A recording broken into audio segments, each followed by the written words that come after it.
الحمد للہ رب العالمین نحمدہ ونصلی علی رسولہ الکریم اما بعد۔ سامعین کرام، میں آپ کے سامنے عقیدے کے سلسلے میں ایک چھوٹی سی کتاب الاصول الثلاثہ کا ترجمہ پیش کر رہا ہوں، جس کو شیخ محمد بن عبد الوہاب رحمہ اللہ نے لکھا ہے۔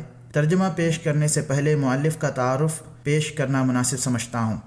آپ کا پورا نام محمد بن عبد الوہاب بن سلیمان بن علی التمیمی ہے۔ آپ کی پیدائش 1115 ہجری میں جزیرہ عرب کے ایک علاقے نجد کے شہر عیینہ کے ایک علمی گھرانے میں ہوئی۔ آپ بڑے ذہین تھے۔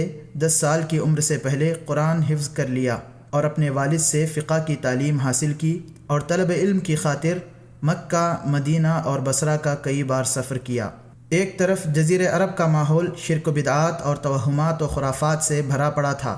لوگوں نے پتھروں کو پوجنا شروع کر دیا تھا، درختوں کی تعظیم کرتے تھے اور بہت سی شخصیات کو تقدس کا ٹھیکہ دے رکھا تھا۔ صحابہ اور تابعین کی قبروں کو آستانوں میں تبدیل کر دیا تھا۔ یہاں تک لکھا جاتا ہے کہ جوان لڑکیاں شادی کی خاطر ایک مخصوص درخت سے اپنے جسم رگڑتی تھیں۔ الغرض عجیب و غریب خرافات اور طور طریقے جن کا دور دور تک اسلام سے کوئی واسطہ نہیں، مسلمانوں کے اندر رچ بس گئے تھے۔ ان حالات میں محمد بن عبد الوہاب رحمہ اللہ نے لوگوں کو دوبارہ دین خالص کی طرف بلانے کا کام شروع کیا اور انہیں بدعات و خرافات سے روکا۔ بدلے میں لوگوں نے طعنے کسے، برا بھلا کہا اور شہر سے نکال دیا۔ کئی شہروں سے نکالے گئے۔ پھر آپ کی ملاقات درعیہ کے امیر محمد بن سعود سے ہوئی، جنہوں نے آپ کی دعوت کو قبول کیا اور دونوں نے توحید کو نشر کرنے اور زمین میں اللہ کے حکم کو قائم کرنے کا عہد کیا۔ انہی کی کاوشوں کے نتیجے میں آج آپ کے سامنے سعودی عرب ہے، جس میں نہ آپ کو کوئی مقدس پتھر ملے گا، نہ ہی عظیم القدر درخت اور نہ ہی کسی بابا کا آستانہ یا مزار۔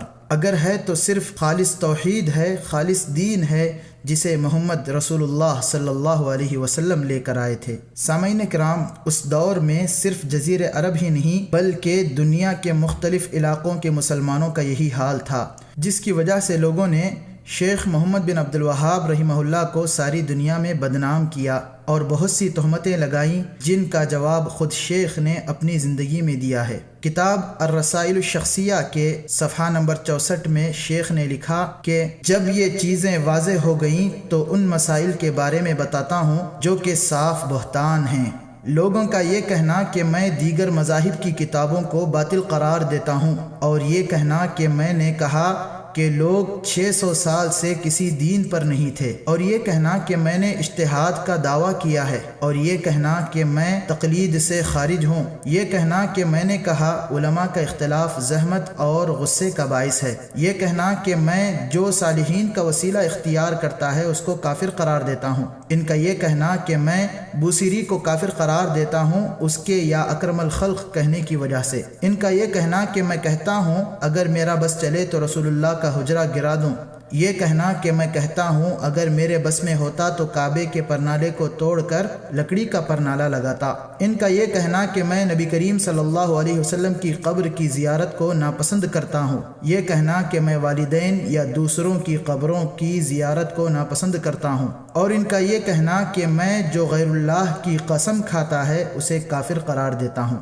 یہ 12 مسائل ہیں جن کے سلسلے میں میرا جواب ہے، اور میں یہ کہتا ہوں سبحانک ھذا بہتان عظیم، پاک ہے رب العالمین کی ذات، یہ سراسر بہتان ہے۔